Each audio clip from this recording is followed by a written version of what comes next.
Poderão, poderão ir colocando as mesmas no bate-papo usando as ferramentas Question and Answer ou no final usar da palavra e colocá-las diretamente. Esta sessão será dividida em duas partes. Na primeira parte iremos refletir sobre o que é um arquivo de arquitetura. Na segunda parte falaremos sobre o espólio do arquiteto madeirense Marcelo Costa, desaparecido em 1994. Através da filha do arquiteto, tentaremos perceber como se gera este acervo, que preserva a sua memória sem descurar a componente afetiva, mostrando a pessoa por detrás da documentação. O Conselho Internacional de Arquivo, no preâmbulo da constituição da secção de arquivos de arquitetura, define a documentação de arquitetura como elemento-chave da nossa herança cultural, sendo o testemunho de como a arquitetura foi concebida, construída, gerida e usada. E é, em alguns casos, o único registro da existência de estruturas antigas ou de projetos não construídos. Mas este documento chama a atenção que nos arquivos de arquitetura podemos encontrar documentação produzida noutras áreas relacionadas com o ambiente da construção, como, por exemplo, os arquivos de obras públicas ou engenharia. Para falar sobre este tema, convidamos o Dr. Paulo Batista, doutorado em Documentação pela Universidade de Alcalá de Henares, com a tese sobre gestão dos processos de obras particulares nos municípios portugueses. Atualmente é professor da Universidade Autónoma de Lisboa, onde coordena as pós-graduações em arquivos de arquitetura e promoção e dinamização cultural e educativa em arquivos e bibliotecas. É técnico superior do Arquivo Municipal de Lisboa, para além de formador da BAD. E é com muito gosto que lhe dou a palavra. Boa noite a todos. Gostaria de felicitar a Delegação Regional da Madeira da BAD, nomeadamente os colegas que muito estimo, Sofia Betancourt da Silva, Laureana Ascensão de Macedo e Ana Figueira, pela organização desta quarta sessão online dos Diálogos nas Ilhas, e agradecer o convite para falar sobre arquivos de arquitetura com a doutora Marcela Costa, que desde já cumprimento. É um enorme gosto, é uma honra estar aqui. Cumprimento também todos os que nos estão a seguir, à distância, via Zoom, agradecendo o vosso interesse e a presença nesta sessão. Se me permitem, desde já, vou partilhar o PowerPoint de suporte à minha apresentação.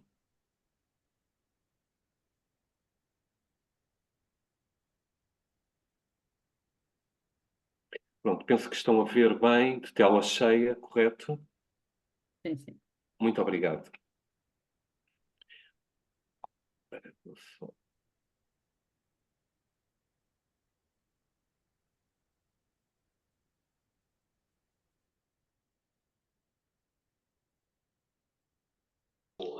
Bom, esta apresentação divide-se.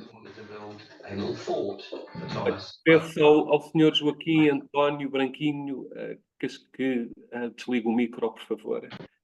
Bom, esta apresentação divide-se nestes 3 pontos.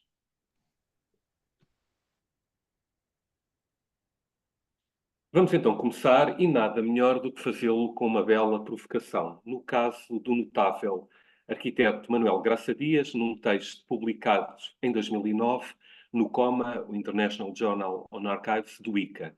Bom, peço-vos que leiam esta pequena citação.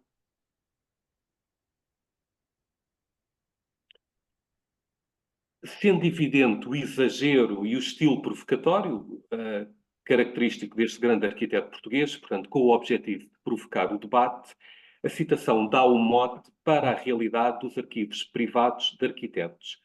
Com efeito, e falo muito pela minha experiência, mesmo existindo exceções, por regra, para além da vontade de preservação e divulgação da sua obra, uma parte significativa dos arquitetos ou ateliês de arquitetura contactam não só os arquivos, mas também as bibliotecas, os museus, as universidades, etc., devido à falta de espaço e à necessidade de terem mais secretárias, estiradores, colaboradores, etc. Portanto, é uma questão muito prática que a ganha outra dimensão, considerando o valor exorbitante de 1 metro quadrado nas grandes cidades, sobretudo nos seus centros históricos, pelo que, no momento de sacrificar espaços ou serviços nos ateliês de arquitetura, o arquivo torna-se um alvo fácil. Quando tal acontece, normalmente temos 3 opções: deslocar esse arquivo para um armazém ou uma garagem nos arredores da respectiva cidade, onde o custo do metro quadrado é muito inferior, entregar o arquivo a uma empresa de arquivo de documentação privada, portanto, pagando a respectiva custódia e gestão de arquivos em fase corrente ou histórica, portanto, no cumprimento das diferentes funções arquivísticas, e, a que naturalmente defendo, contactar uma instituição de memória para a incorporação desse arquivo na mesma, normalmente por doação, embora isso também possa ocorrer através de outras fontes de aquisição e transferência, como a compra, o depósito, o comodato, etc. Bom, outro aspecto fundamental é que, se existem arquitetos e ateliês de arquitetura que organizam bastante bem a documentação relativa à sua obra edificada, separando mesmo o processo administrativo dos desenhos, em muitas situações isso não se verifica. Ou seja, valoriza-se somente a obra construída. Bom, esta atuação faz com que não se considerem importantes os desenhos e demais documentação relativa a projetos que não passaram disso mesmo, ou seja, do papel. E mesmo em relação aos projetos que originaram edifícios, obra construída, alguns arquitetos apenas conservam os alçados, as perspectivas, as telas finais ou os desenhos de maior valor iconográfico. Dito de outra forma, por vezes são os próprios arquitetos a eliminar uma parte significativa dos seus arquivos, pelo que é legítimo afirmar que a primeira razão, porventura a maior, pela qual os mesmos chegam bastante incompletos às instituições de memória que os vão receber, são os seus autores, os próprios arquitetos. Ainda assim, felizmente, cada vez mais verifica-se na atualidade que existe um grande interesse e vontade dos arquitetos autores, os seus familiares ou herdeiros, em entregarem os arquivos dos primeiros, os produtores, às referidas instituições. Sem dúvida, como referido aqui, a arquitetura está na moda. Eu vou fazer aqui uma tradução muito no momento. Os arquivos de arquitetura administram a arquitetura de papel, referindo-se aos respectivos arquivos, onde tudo o que o cidadão vê nas ruas é capturado e pode ser consultado. Mas ainda há mais. Guardamos projetos irrealizáveis, projetos não realizados, projetos desaparecidos, dos quais mais não podemos conhecer, a não ser através da memória gráfica. Temos tudo isso nos nossos arquivos de arquitetura e cabe-nos trazê-los à luz, ou seja, dar-lhes visibilidade, comunicá-los, difundi-los. Portanto, a questão de fundo que eu vou aqui tentar responder é como fazê-lo? Bom, no meu entender, identificando primeiro os inúmeros problemas que estes documentos colocam, as suas condicionantes e complexidades que os arquivos privados de arquitetos, portanto, como eu disse, colocam, mas apresentando soluções para cada um dos problemas, ou seja, transformando os desafios em oportunidades para que possam ser disponibilizados à sociedade e às gerações futuras, permitindo a sua compreensão, a sua fruição e valorização. Mas antes de fazê-lo, gostaria de entrar aqui numa pequena parte conceptual envolvendo o tema de hoje, nomeadamente a distinção, há muitos equívocos, entre o que é um espólio e um acervo, socorrendo para tal de um estudo de Sofia Aleixo, que, como todos os que já apresentei e irei apresentar, estão na bibliografia no final desta apresentação. Espólio refere-se a património, conjunto de bens deixados por pessoa falecida. Portanto, é uma unidade com uma determinada proveniência e características próprias inerentes à vida do seu proprietário. Já acervo refere-se a um conjunto patrimonial, documental, que não foi transmitido por falecimento, mas sim por compra, herança ou doação em vida. podendo ter perdido a sua unidade e características impressas pela pessoa que constituiu esse conjunto, sendo que, por isso, um acervo pode ter um ou vários espólios, como é o caso dos arquivos de arquitetura. Deste modo, devemos falar de espólios de arquitetos e não de espólios de arquitetura. E quando referimos arquivos de arquitetura, em rigor, estamos a falar de arquivos de documentação de arquitetura, porque vamos ver que estes arquivos têm muito mais documentação do que essa de arquitetura. Bom, passando agora para o segundo ponto, a secção de arquivos de arquitetura do Conselho Internacional de Arquivos identifica 3 origens dos documentos de arquitetura, sendo estes o resultado da ação de vários intervenientes: a administração pública, central e local, e todos os organismos com ela relacionados, os ateliês, ou como se diz no norte do país, os escritórios de arquitetos, e depois as empresas e escritórios de engenheiros civis que participam no projeto de arquitetura e das suas especialidades, onde estão os projetos de arquitetura paisagística que, por exemplo, são necessários nas obras públicas.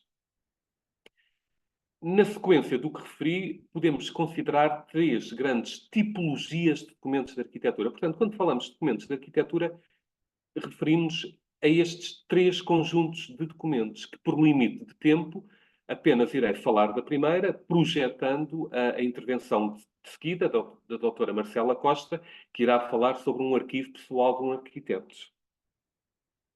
Bom, os arquivos pessoais, também designados privados ou particulares de arquitetos, tal como os processos de obra particulares, possuem documentos sob a forma escrita, como, por exemplo, a memória descritiva, que é uma espécie de cartão do cidadão do projeto, portanto, é absolutamente fundamental, mas, portanto, dizia documentos sob a forma escrita, desenhada, já temos aqui uma planta, e fotográfica. Nos elementos gráficos, é aquilo que nós normalmente chamamos os desenhos, temos plantas, estão aqui a ver uma, temos alçados, cortes, perspectivas, etc. Bom, podem ver, os desenhos que eu apresentei têm um lado artístico muito vincado, já que a arquitetura esteve integrada durante muitas décadas no curso de Belas Artes, que depois se tornaram independentes. Portanto, os cursos bifurcaram, a arquitetura tornou-se um curso independente de Belas Artes. Mas isto para dizer que os arquivos de arquitetos, até aos anos 70 do século passado, têm esta dimensão artística muito forte por via da formação dos arquitetos em Belas Artes. Nestes arquivos também existe outra documentação, que é aquilo que eu chamo a documentação complementar, que está, de alguma forma, relacionada com um determinado projeto, concorrendo para ajudar a compreendê-lo ou a conhecer o seu impacto na sociedade, como, por exemplo, textos publicados na imprensa diária da época, por esses mesmos arquitetos, fotografias, aqui à esquerda vemos o grande Cassiano Branco, bilhetes postais, aqui do Portugal dos Pequenitos, em Coimbra, portanto, pintado à mão, podemos ver. É tudo muito encenado, é tudo quase teatral, representando aqui um cenário idílico, não é? No fundo, alinhado com a visão do Estado Novo, um Portugal perfeito, que nada tinha a ver com a realidade, mas também a correspondência trocada entre o dono da obra e o arquiteto e outros agentes da construção, como, por exemplo, o construtor civil, o empreiteiro, etc. Em síntese, nestes arquivos, a variedade da documentação pode ir além da obra projetada e construída pelo arquiteto, contendo outra de natureza privada que ilustra e ilumina a obra teórica do arquiteto, como, por exemplo, vejam, da minha experiência, muitas vezes nos projetos temos muito mais documentação que não é produzida pelo arquiteto do que a documentação produzida pelo mesmo. Os desenhos, plantas, cortes, ou seja, correspondência, manuscritos, artigos de publicações, eventual obra artística do autor para além da arquitetura, acontece muito, intervenção cívica ou profissional em funções públicas, registros de viagens, livros e revistas de arquitetura, é um clássico, aparece muito recortes de imprensa, mas também, muito interessante, no arquivo de um determinado arquiteto encontramos documentos representativos da atividade de terceiros, sob a forma desenhada, escrita e fotográfica, ou seja, de obras e projetos de outros autores. É uma situação muito frequente. Vamos aos problemas. De facto, os arquivos privados de arquitetos colocam muitos problemas aos arquivos, bibliotecas, museus, universidades, onde se encontram ou àqueles que se preparam para os receber. E por via disto, é uma documentação, digamos, que não é nada popular entre as instituições de memória, por um conjunto enorme de problemas que trazem. Bom, vou começar pelos aspectos técnicos, ou seja, decorrem da natureza técnica dos documentos de arquitetura, como, por exemplo, a escala, a cota, o código das cores, o vermelho tem um significado, o azul tem outro, o amarelo tem outro. Portanto, entre outros exemplos, a par da importância de distinguir claramente o que é um desenho, o que é uma planta, desculpem, o que é um alçado, um corte, um desenho pormenor, etc. A estes a estas questões junta-se, por vezes, é muito comum nos documentos de arquitetura, a ausência de informações, como legendas. Portanto, não permite identificar a tipologia do projeto ou qual a sua localização. Não sabemos que projeto é, onde é que ele está, não temos assinatura, não temos datas. Portanto, temos estes problemas técnicos. E depois, a referida exigência técnica, no sentido do seu entendimento, entende-se não só nos documentos gráficos, digamos, mas também à informação textual. Portanto, tem que se compreender o que é uma memória descritiva, compreender as medições, os cálculos, entre outros indicadores que colocam imensas dificuldades aos arquivistas que trabalham estes documentos. É uma documentação muito difícil de trabalhar para os arquivistas. Ou seja, todos estes problemas convergem para o problema maior da falta de técnicos especializados ou com formação e experiência básica que seja no tratamento deste tipo de arquivos nas instituições com os mesmos. O que, por sua vez, remete para a importância das direções, das divisões, departamentos, etc., apostarem na formação especializada dos seus técnicos nesta área, assumindo, naturalmente, os respectivos custos financeiros. Portanto, é uma documentação que obriga a que haja um investimento em termos de formação. De igual modo, alerta para o imperativo de os arquivistas e os arquitetos colaborarem na normalização da terminologia dos documentos de arquitetura, produzindo, por exemplo, glossários atualizados para que haja uma concordância sobre o que é que se entende por cada termo, qual o significado da sua nomenclatura. Por exemplo, em Portugal, um alçado, o que nós costumamos dizer a fachada, no Brasil é a elevação. Portanto, os termos, por vezes, não convergem. O ponto anterior remete para a multiplicidade tipológica característica dos arquivos de arquitetos, já que, como referi, a documentação que aqui encontramos vai muito para além da obra projetada, que não passa do papel, e mesmo a construída, contendo outra de natureza privada, como correspondência, livros, revistas, jornais, fotografias, postais, obras de arte. E, por vezes, os arquivos de arquitetura têm uma dimensão museológica muito forte. Apanhamos muitos objetos. Portanto, porquê? É o resultado de facetas múltiplas dos seus autores, os arquitetos, que se dedicaram a outras áreas, por vezes, muito para além da arquitetura, como a fotografia, a pintura, a investigação histórica, entre outras atividades.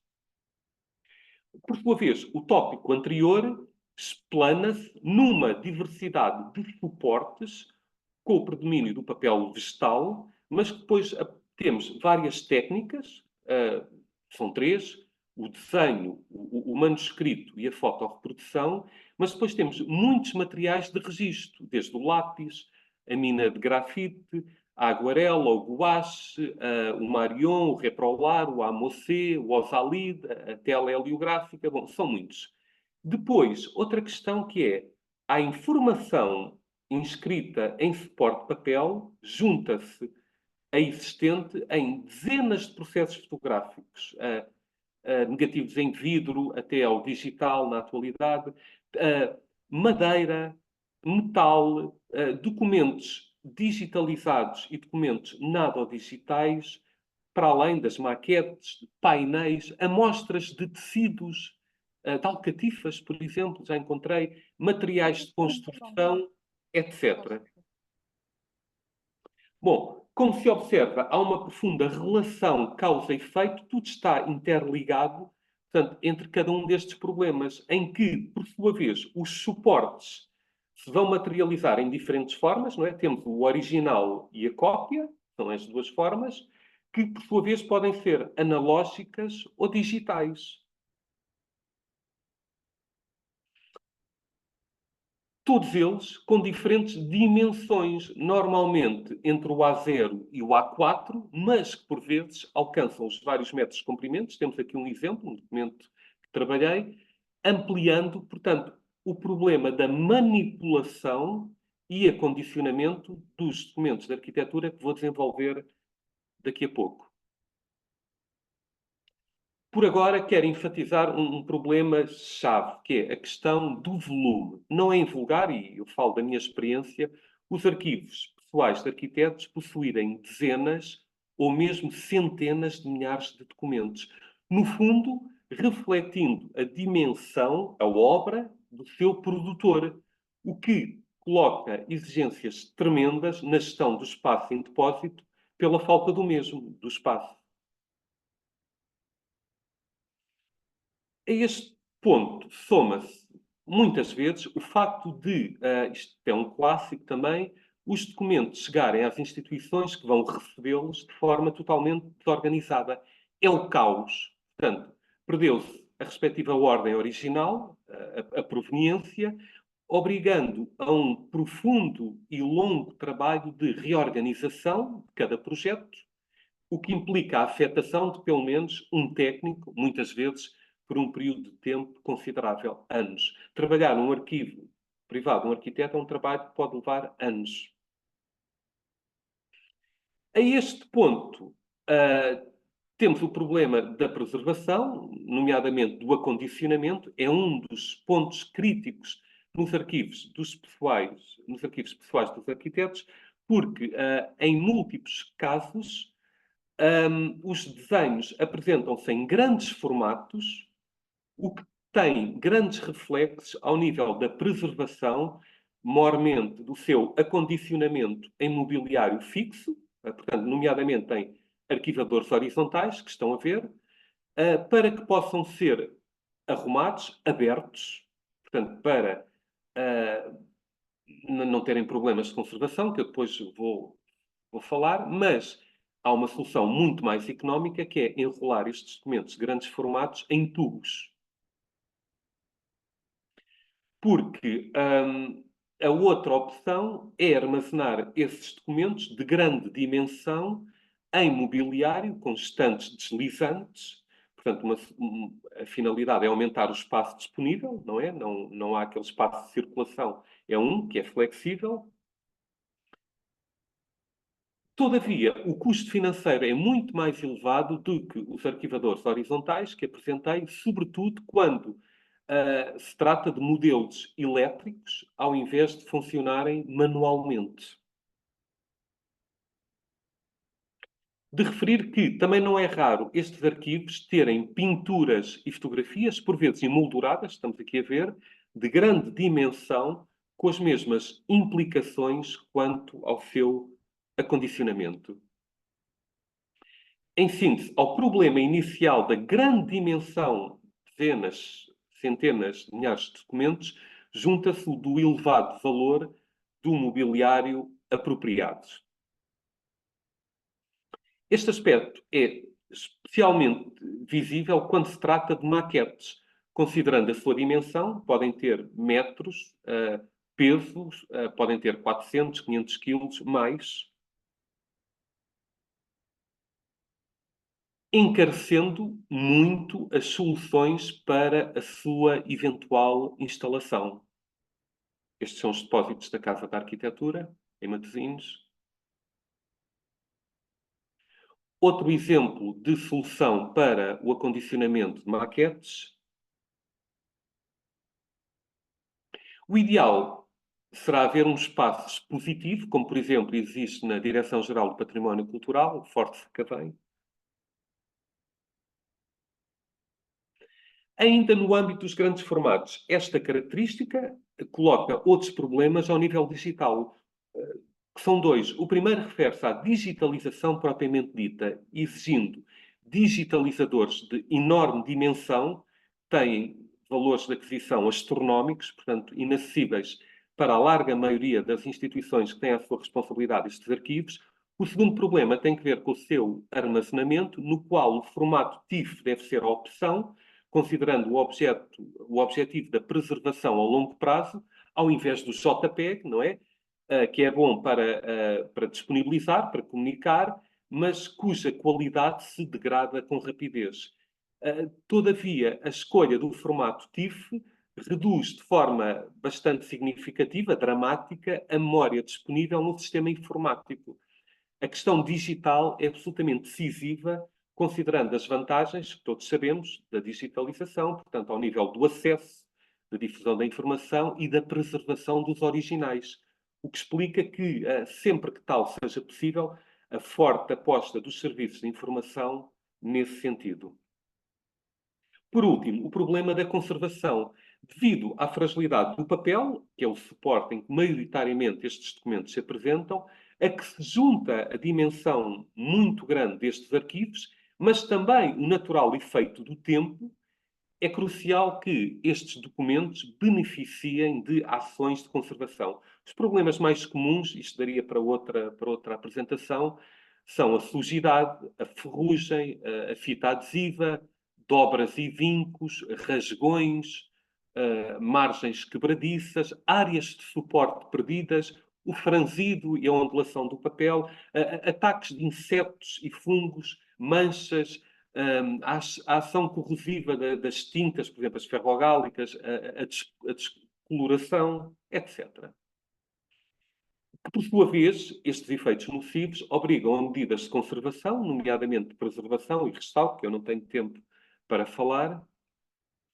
Deixando de lado os problemas físicos, é crucial enfatizar os aspectos legais que os documentos dos arquivos privados de arquitetos podem levantar. Um dos grandes obstáculos com o qual diariamente se depara quem trabalha com esta informação prende-se com o direito ao acesso à informação, consignado na lei, ou seja, atuando entre a obrigação de não negar o acesso e a necessidade de disponibilizar os dados de forma anónima. O acesso, a consulta e a difusão dos documentos é condicionada por impedimentos legais. Vejam, temos muitos projetos de estabelecimentos prisionais, bancos, seguradoras, forças policiais, militares, etc. Portanto, ou seja, impedimentos legais, sobretudo os respeitantes à proteção de dados e à limitação de acesso, como a segurança e a propriedade intelectual. Contudo, para mim, o maior problema dos arquivos de arquitetura em Portugal é a total inexistência, a demissão absoluta. Não há uma política de aquisição e de avaliação por parte do organismo coordenador da política arquivística nacional, a DGLAP, envolvendo, era isso que deveria ser feito e não acontece, arquitetos, instituições ligadas à arquitetura, organismos responsáveis pela sua conservação. A solução para combater a dispersão desta documentação, a ausência de estratégias concertadas, a falta de investimento é, como referido por Maria João Pires de Lima, implementar uma política em rede que permita criar uma política nacional de aquisições para os arquivos de arquitetura, o que levaria à constituição de um repositório nacional, ou seja, assente num modelo preventivo e não reativo, como atualmente existe, evitando a sobreposição, a duplicação de arquivos, etc.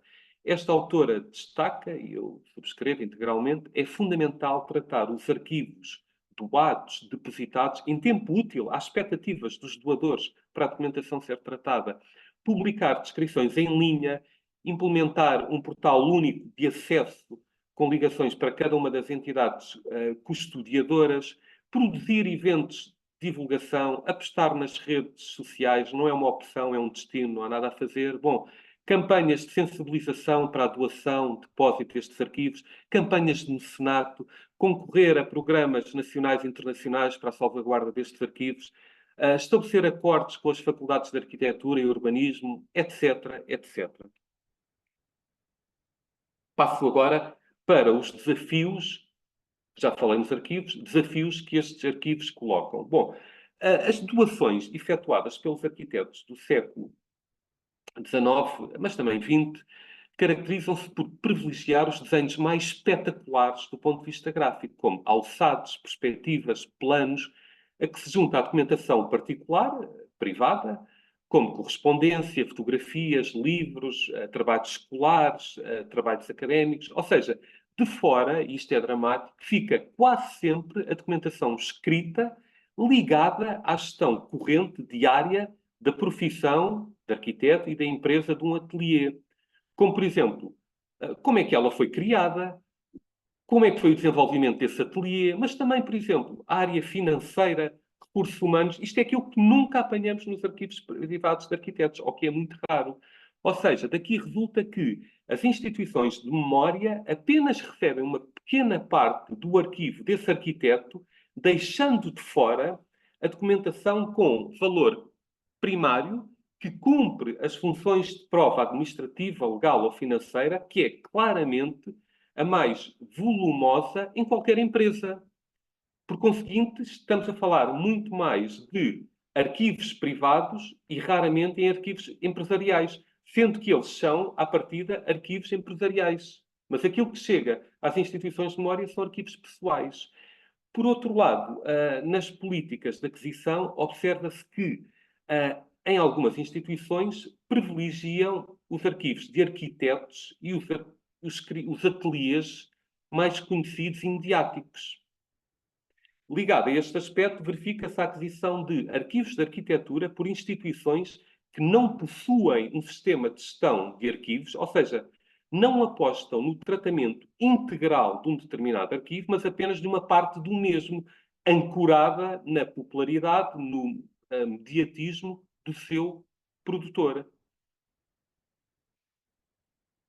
Outro desafio enorme decorre da urgência da avaliação dos arquivos de arquitetos. É uma área ainda pouco trabalhada, está quase tudo por fazer, é quase um tema tabu nos arquivos de arquitetos. Tem que haver avaliação, há coisas que não interessam, que são para eliminar, porque não deve ingressar nas instituições que vão recebê-los, portanto, essa documentação, depois de ingressar, já não poderá ser eliminada.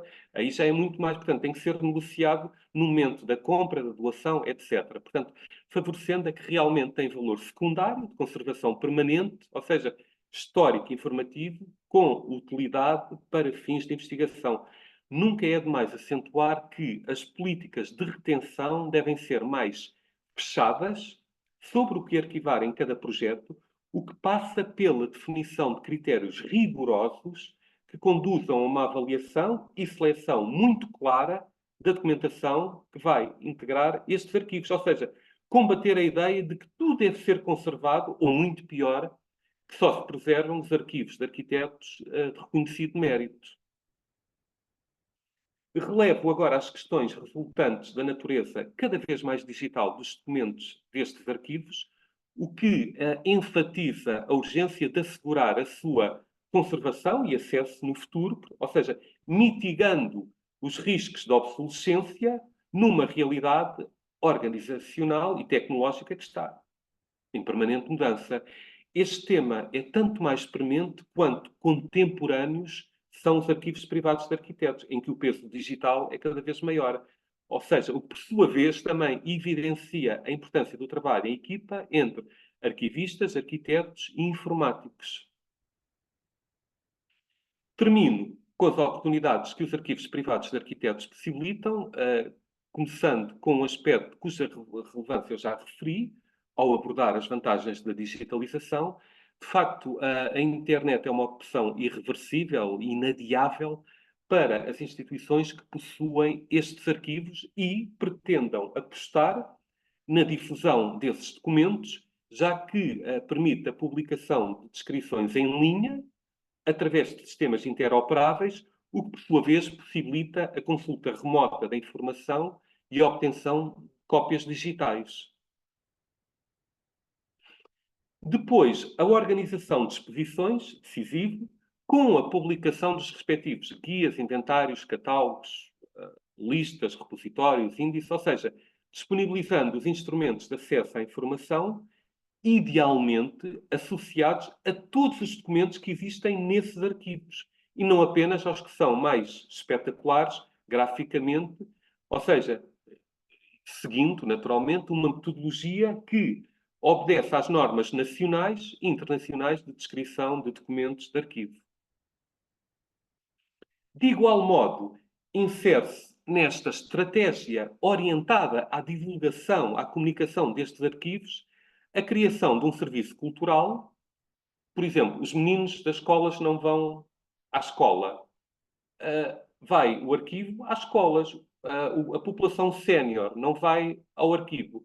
Vai o arquivo a esses equipamentos. Portanto, a criação de um serviço cultural e educativo, a organização de eventos científicos, presenciais, remotos, como este, híbridos, colóquios, webinars, etc., colocando em diálogo arquivistas, arquitetos, investigadores, estudantes e o público em geral, mas também outras instituições que têm a sua responsabilidade estes documentos, de que poderão resultar acordos, projetos de colaboração. Esta dinâmica inclui a criação de um sítio web em software livre, software proprietário tem custos enormes, portanto, a aposta nas redes sociais é um caminho irreversível, jornais, televisão, rádios, outros meios de comunicação social, MUPIs, TOMIs, etc. Ainda que estejamos em plena era da informação, as formas mais tradicionais de comunicação, como a verbal, pelo telefone, ou presencial, quando as pessoas se deslocam aos serviços de informação, não devem ser menosprezadas. Prosseguindo este elencar de outputs pelas quais a promoção e dinamização cultural e educativa de arquivos privados de arquitetos se pode materializar, destaco a apresentação de candidaturas a programas de financiamento e mecenato, o desenvolvimento de um programa de marketing, a criação de linhas de merchandising, entre outras possibilidades. Resumindo tudo isto que eu tive aqui a dizer em 3 palavras: pessoas, comunidades, informação. É fundamental as instituições que têm arquivos privados de arquitetos apostarem na extensão à comunidade. O que no imediato passa desde logo por estarem abertos. Muitas vezes isso não acontece. Mas, sobretudo, pela produção de evidências e produtos nesse sentido para os diferentes públicos. Do infante ao juvenil ao sénior, do cidadão comum ao académico, passando pelo que tem qualquer tipo de limitação do nível motor e ou cognitivo, mas também, por exemplo, invisual, ou seja, diferentes públicos, diferentes necessidades de informação.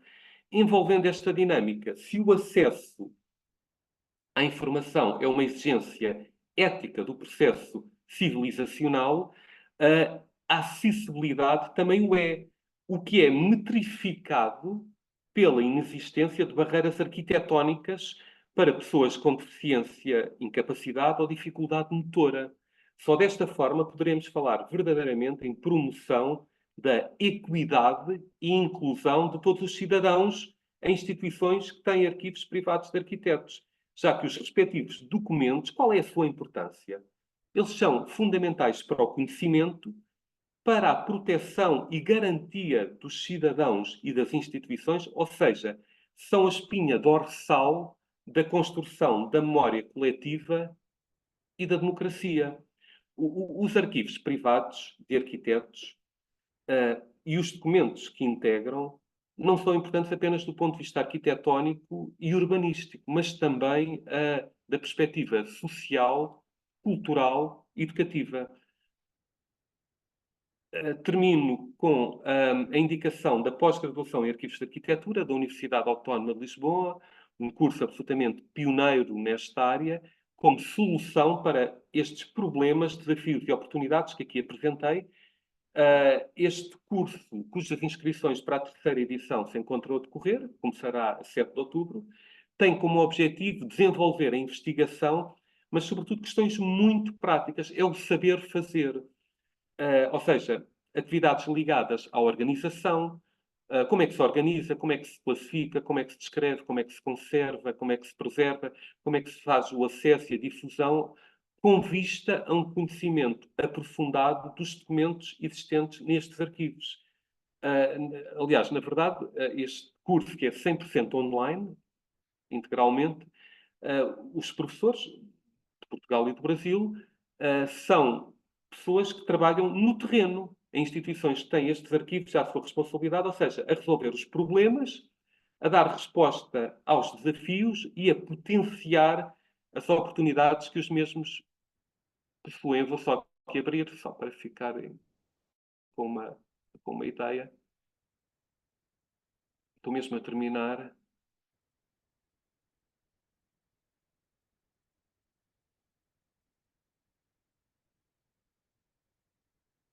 Pronto, está aqui a página de rosto, digamos.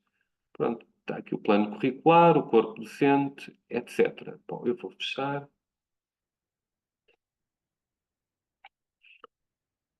Concluo dizendo que estes arquivos possuem um grande valor probatório, informativo e iconográfico que os torna especialmente indicados para o desenvolvimento de iniciativas de promoção e dinamização cultural e educativa, reforçando a importância do permanente trabalho colaborativo entre instituições que têm estes arquivos à sua responsabilidade e os arquivistas profissionais da informação, arquitetos e investigadores de arquitetura, porque todos integram a mesma realidade em que estes arquivos são fundamentais, como referi, para o conhecimento, a construção da memória coletiva, a produção cultural e a proteção dos direitos dos cidadãos e das suas organizações.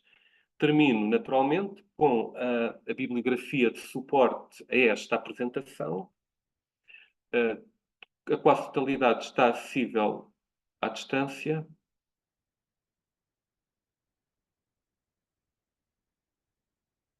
Podem ver que a grande maioria é bastante atual.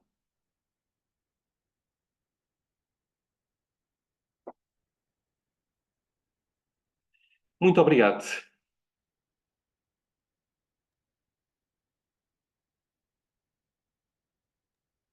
Muito obrigada a nós por esta tão elucidativa explicação.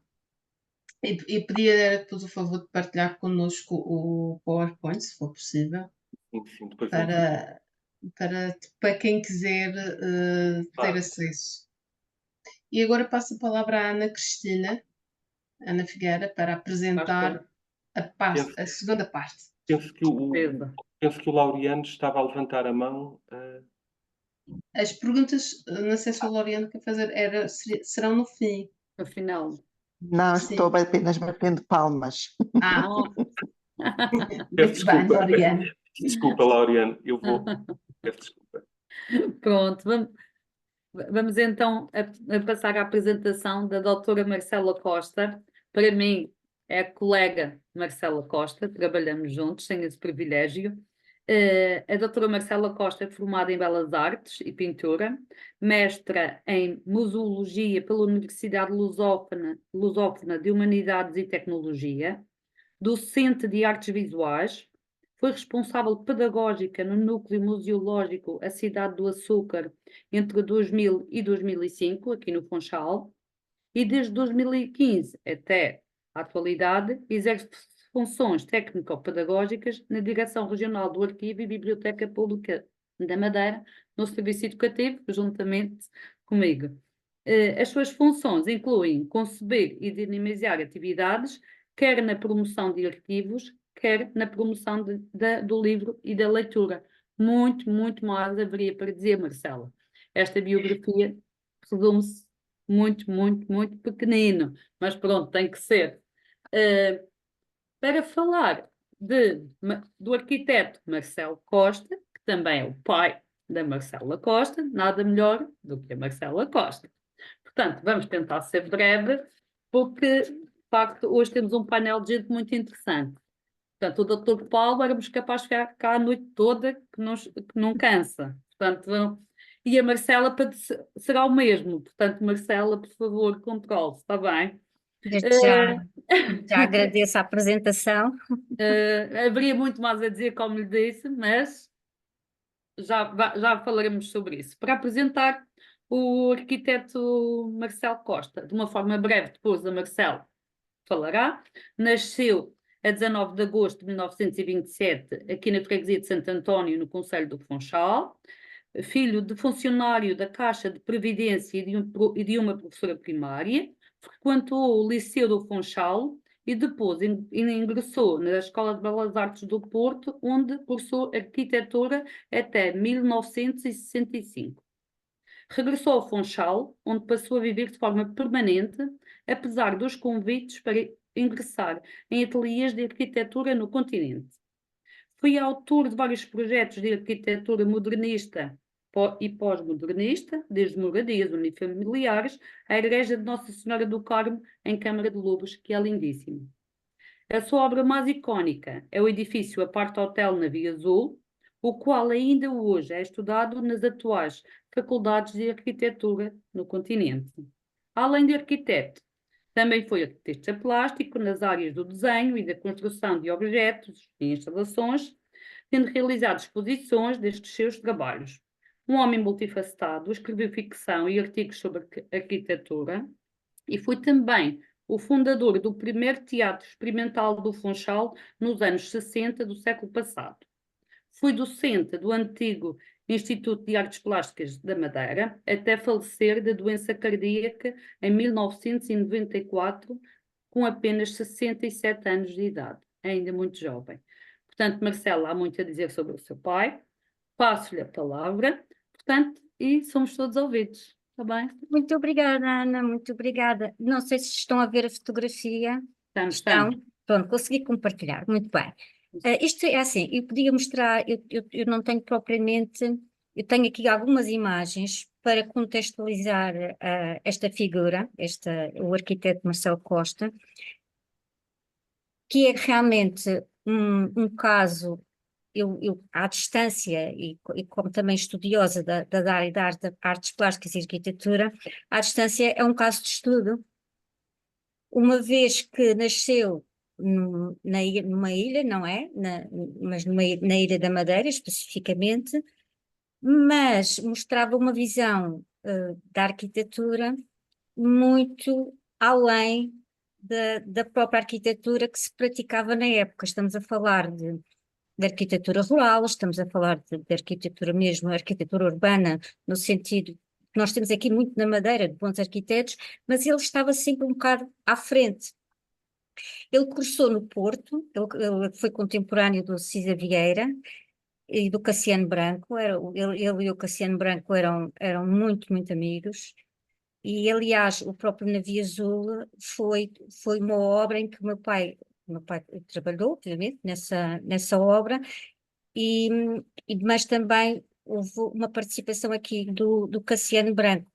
É assim, eu peço desde já desculpa pelas imagens, que não são muitas, nem são muito boas, porque, e agora vamos ao nível mesmo dos arquivos, o arquivo do Marcelo Costa, neste momento, encontra-se no Museu de Arte Contemporânea, numa mala, que era a mala onde ele guardava tudo, todos os desenhos, sejam desenhos de arquitetura, sejam desenhos de artes plásticas e outros, e está lá à espera de um momento de revelação para se fazer uma inventariação e depois em termos de arquivo mesmo, de colocar este espólio num arquivo mesmo, onde eu estou a pensar neste momento, obviamente no Porto, estou a pensar na Fundação Marques da Silva, que tem um arquivo imenso de arquitetos portugueses, estou a pensar na Casa de Arquitetura do Porto,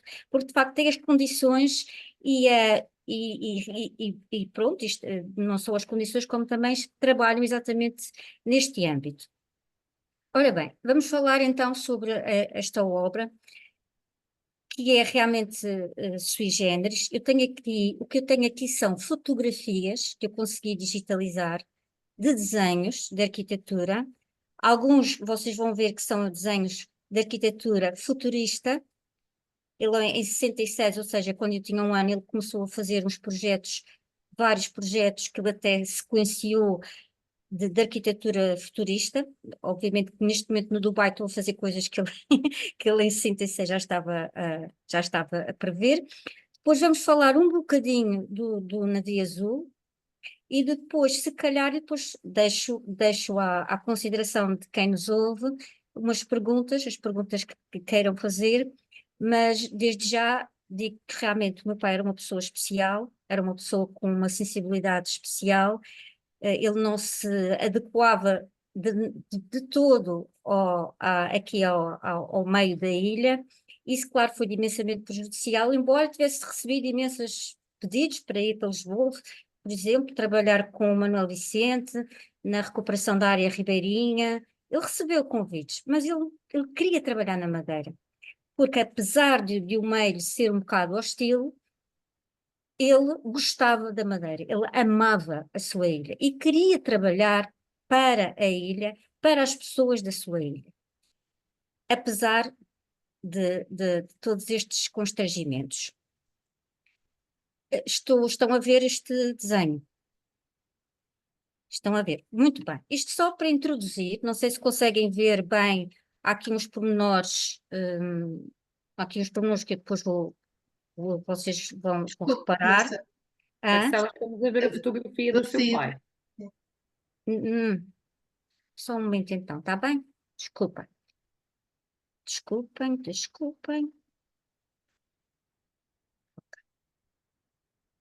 E agora? Agora sim. Muito bem. Ora bem, temos aqui, o que é que nós temos aqui? Temos um projeto de um urbanismo. Não é propriamente, vamos a ver, isto é, meu pai pensava que de facto no futuro as pessoas não viveriam a ocupar selvaticamente, como agora acontece, nomeadamente aqui nesta ilha, selvaticamente o espaço.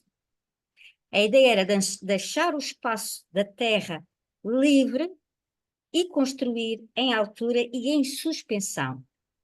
E o que nós temos aqui vão ver que é um sistema urbano de habitação, está aqui transportes, temos aqui, no fundo, núcleos que serão, não digo que serão mesmo apartamentos, mas serão pequenas microcidades que depois ligadas umas às outras por um sistema subterrâneo de transporte, uma espécie de metro, podem ver aqui, e depois, claro, também teriam acesso teria assim um acesso às garagens de quem tivesse automóvel. As pessoas podiam também circular entre os edifícios como num teleférico, em suspensão. Portanto, vocês já estão a ver que isto é anos 60, ele fez este desenho em 66, eu tinha 1 ano. Portanto, é de facto, estão a ver este? Estão a ver? Sim, Muito Marcela. bem. Nós temos aqui, isto é outro, ele até sequenciou estes desenhos, isto também é de 1966, isto foi antes sequer de o Niemeyer começar a fazer o projeto do Casino Parque Hotel, o Oscar Niemeyer, acho que eles até trocaram uma correspondência breve, e então, o que é que o meu pai pensou? Que realmente nesse espaço, que é é um parque grande, temos aqui ao fundo, vocês devem reparar que temos aqui ao fundo o Porto, o Molho da Pontinha, e é um hotel em 3 corpos, com casino, auditório e hotel. E como vem a ocupação horizontal, mas também muita ocupação para cima, na vertical. Agora vocês estão a ver o meu pai a mostrar isto às pessoas de 1966. Claro, os seus pares compreendiam-no, mas a maioria não estava nem para aí virada. Também, também está aqui, 1966, temos aqui o que será, em princípio, eu não sei bem, porque ele não fez a memória descritiva de nada disto, ele era muito desorganizado. Temos aqui o que eu acho que é uma moradia única, unifamiliar, com um acesso, com várias maneiras de acesso. Ele já pensava, por exemplo, nas pessoas em cadeiras de rodas. Ele já fazia acessos para cadeiras de rodas. O navio hoje tem acessos para pessoas com deficiência. E depois temos isto. Ora bem, o que é isto? Há estudos sobre o meu pai que falam de que ele era futurista. Os outros dizem que é pós-modernista. E o meu pai dizia, não, eu sou neofigurativo. Pronto. O que é o neofigurativo, no fundo? É pegar em determinados objetos. Neste caso, temos quando foi a candidatura para o Centro Cultural de Belém, vocês conhecem bem, o meu pai também começou a fazer alguns esboços para se candidatar ao Centro Cultural de Belém. O que é que nós temos aqui? Temos aqui, no fundo, uma brincadeira, porque ele era muito brincalhão, e para o Centro Cultural, para ele, o Centro Cultural era uma caixa de presente. Temos aqui, estão a ver aqui a tesoura. A tesoura vai abrir a caixa. E agora vejam a escala, porque estamos a ver aqui umas entraditas, as pessoas, isto é enorme. É enorme. E podem ter a certeza que isto é tudo funcional. Tudo o que ele pensou em termos de circulação e interior é funcional. E depois, claro, qual foi o problema depois desta não candidatura? Porque quem tinha que se candidatar eram os ateliês. E o meu pai não tinha ateliê com ninguém. Ele tinha um desenhador, trabalhava com ele, mas ele não tinha um ateliê. Ele trabalhou com o arquiteto Góes Ferreira, trabalhou com o António Paradela, eram amigos, eram todos muito amigos, e trabalharam juntos, mas o meu pai não tinha um ateliê que se pudesse dizer que seria uma organização. Era ele e as ideias dele. E, portanto, ele não pôde concorrer porque não tinha essa tal organização por trás. Acho que hoje em dia não seria assim, mas naquela altura foi. Agora, isto tudo que eu estou a mostrar, no fundo, são arquiteturas que não foram realizadas. A ideia, mais uma vez, é fazer um espaço em que as pessoas habitem e gostem de habitar. As zonas verdes, muito importante, neste caso temos aqui, vejam bem o tamanho das pessoas, da escala, não é? E temos aqui varandas, isto em princípio seria um prédio de habitação. Temos aqui varandas e com jardim, cada apartamento tem o seu jardim suspenso. Mais uma vez a natureza, o betão, tudo junto, num todo orgânico. Eu acho este projeto particularmente interessante. É um edifício ponte para a cidade do Porto. O que é o edifício ponte? No fundo seriam duas torres. É uma ponte, temos aqui uma ponte. Duas torres que seriam dois hotéis, com jardins suspensos aqui nas cúpulas. Aqui ele fez aqui um pequeno corte a dizer que ao centro haveria piscinas cobertas, portanto, ao centro da ponte, piscinas cobertas, cine-teatro e ginásio, centro comercial, uma autopista, que seria isto tudo para os carros poderem circular, e aqui circulação de serviço e abastecimento por baixo de tudo isto. Isto, no fundo, é uma ponte no Porto, que é um conjunto habitacional, neste caso duas torres, dois hotéis. Claro que nada disto, na altura, fazia sentido, porque era demasiado... Isto já é anos 70, se não estou em erro, já é 70, também não é muito mais tarde, é 71. Eu acho este desenho particularmente interessante, porque ele fazia sempre de maneira de incorporar a natureza em todos os seus projetos. Este caso, isto é um edifício que está na Fundação Mário Soares, existe uma cronologia de marcos artísticos e, neste caso, arquitetónicos, e há um marco que lá está na cronologia da Fundação Mário Soares, naquele ano, Marcelo Costa fez o desenho da Kodak Press Building. É um desenho que eu tenho ali na parede da minha casa, não me vou desfazer dele, não vai para o arquivo. Este desenho não, tem o quê? Tem para aí 70 por 40, não é assim muito grande. É tudo feito em gouache, e podem ter certeza que, apesar do neofigurativo que aqui está, tudo isto é funcional. Tudo isto funciona. Tudo isto está organizado de modo em que as pessoas entrem no edifício e nunca se percam. Isto é isto. E atenção, tudo muito à escala humana. Isto parece grande, mas tudo isto está feito para que a escala humana nunca seja negligenciada. E claro, por baixo temos aqui novamente os jardins, sempre as áreas verdes incorporadas. Isto é um desenho realmente que eu gosto muito. Lembro-me vagamente de haver uma reunião lá em casa com ele e os amigos dele a falarem deste projeto, mas eu era muito miúda, não recordo. Mas o que eu recordo muito dele é o entusiasmo pela coisa nova, pela novidade, fazer as coisas diferentes. Se ele neste momento fosse vivo e estivesse a ver o que se faz agora, que é a ocupação selvática do terreno, na horizontal, ele estaria, primeiro ele ia rir-se, porque não iria sequer achar que seria arquitetura ou que está neste momento a acontecer.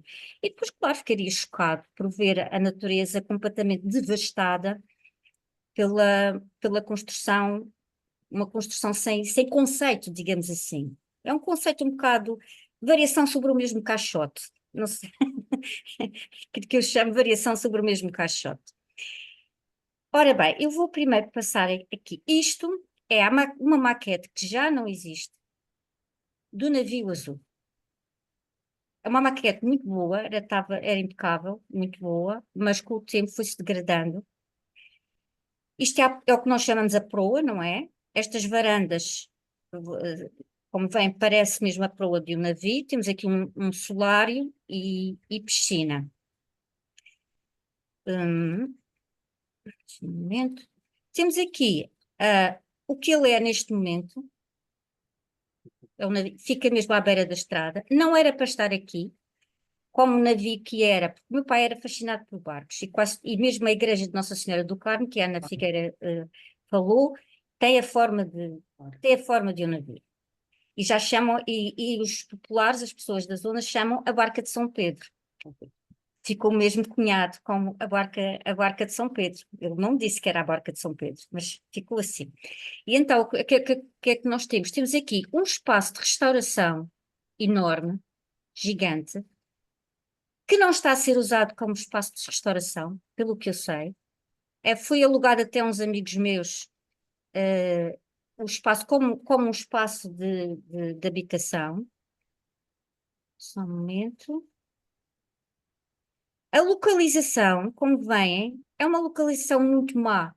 Ele queria que o navio azul ficasse próximo do mar para que as pessoas das varandas, portanto daqui, das varandas e do solário, ao olharem para a costa, tivessem mesmo a noção de que estavam a navegar em mar aberto. Essa era a ideia. A certa altura, o terreno que lhe deram para construir foi esta linguazinha que ficou. Ao lado também existe um edifício que foi ele que projetou, com o arquiteto Góes Ferreira. É uma cooperativa de habitação. Mas, de facto, pronto, este restaurante também não estava previsto obviamente não estava previsto no projeto. É um restaurante que foi acoplado aqui o edifício que eu estava a falar da cooperativa de habitação é este. Hoje em dia ainda é considerado um dos melhores edifícios para se viver, porque tem um espaço, o nosso presidente, o atual presidente do governo vive lá.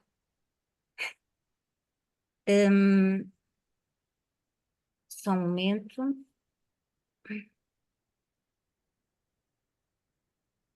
Estão a ver isto? A planta?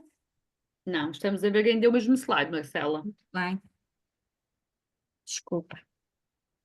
Eu estou aqui a saltar para ti. Pronto, ok.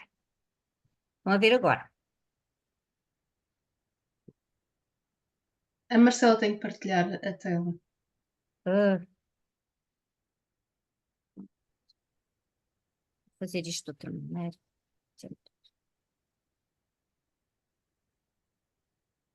Temos aqui o alçado principal. Este alçado principal mostra, para mim neste momento é o alçado que melhor mostra. O navio azul era um apart-hotel, mas também tinha uma zona comercial, um cinema. O cinema foi tudo projetado pelo Cassiano Branco, nomeadamente a parte também tudo, a acústica, porque o Cassiano Branco percebia muito de acústica e de teatros. Eles trabalharam muito em conjunto. E depois, como vem, temos aqui uns passadiços, isto é tudo aberto. Isto aqui é tudo aberto, como se a pessoa estivesse mesmo no barco, nos passadiços dos barcos, a ver para fora. Tinha a tal zona comercial, tinha o tal cinema, tinha zonas comuns para as pessoas estarem. É um apart-hotel, portanto, neste momento também é hotel e apartamento. E vem aqui, tem aqui uma chaminé. Tem aqui o pormenor da chaminé. A piscina ficava, já não fica por aqui. E pronto, isto era, no fundo, o sonho dele. E se ele não foi para o continente aceitar aqueles convites, foi porque ele ficou muito agarrado a este projeto. Porque este projeto esteve muito parado durante muito tempo. Ele acompanhou muito e ele não queria largar o acompanhamento do projeto. Estamos também a falar nos anos 70. Ir ao continente e voltar não era assim uma coisa tão simples como hoje em dia é. E ainda por cima ele tinha medo de andar de avião. Não era assim muito simples. Ele estava muito agarrado. Desculpem, isto foi retirado de um estudo sobre o interior do navio azul, só para ter uma noção muito vaga dos espaços de circulação, portanto, restaurante, lojas, cinema, estúdio, quartos ou suítes, a piscina, as áreas técnicas e de serviço, portanto, isto está tudo muito funcional, tudo muito orgânico, e as pessoas, por exemplo, que vivem em T0s, que existe aqui T1s e T0s, dizem que se sentem num T1 e as pessoas que vivem num T1 sentem-se no T2, ou seja, há aqui um aproveitamento de espaço bastante interessante. Só um momento.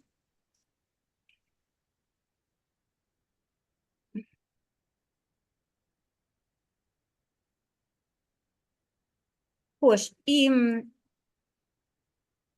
eu teria muito mais a mostrar, porque, digo-vos, o arquivo é enorme, é uma mala. Estão a ver aqueles malões de viagem folhados por dentro, com ripas de madeira? Ok. Os bichinhos, o meu pai tinha sempre muito cuidado de abrir aquela mala ano a ano, para ver o estado dos desenhos. Neste momento isso não está a acontecer. Perdeu-se a chave, não sei, agora encontrei a chave, que a minha mãe guardou a chave num sítio específico. E agora vamos abrir o malão e vamos retirar os desenhos, ver em que estado é que eles estão. Eu acho que eles vão estar bem, faço fé. E estes desenhos que vocês viram são, no fundo, a pontinha do iceberg. Também temos, além destes desenhos de arquitetura, também temos desenhos de artes plásticas, no fundo, que ele trabalhava muito também essa parte das artes plásticas. Temos objetos, ele fez muitos objetos tridimensionais. Já agora vou-vos contar uma coisa engraçada. Ele fez uma exposição numa galeria em Lisboa que já não existe, que é a Galeria Quadrante. Não sei se se lembram da Galeria Quadrante, era depois da 111 veio mais ou menos substituir a Quadrante, e então ele fez um objeto, imaginem um corredor estreito, mas a subir, forrado sabem aquele carpélio dos anos 70 que se usava? Aquela coisa feia que parecia, não era bem, não era bem carpete, era uma coisa assim um bocado feia, mas ele fez a cor-de-rosa, então era a subir, era assim. Porquê? para que as senhoras começassem a subir o corredor e as saias começassem a levantar. Era um corredor para levantar as saias das senhoras. Bela. Ele era maroto. E isso esteve em exposição.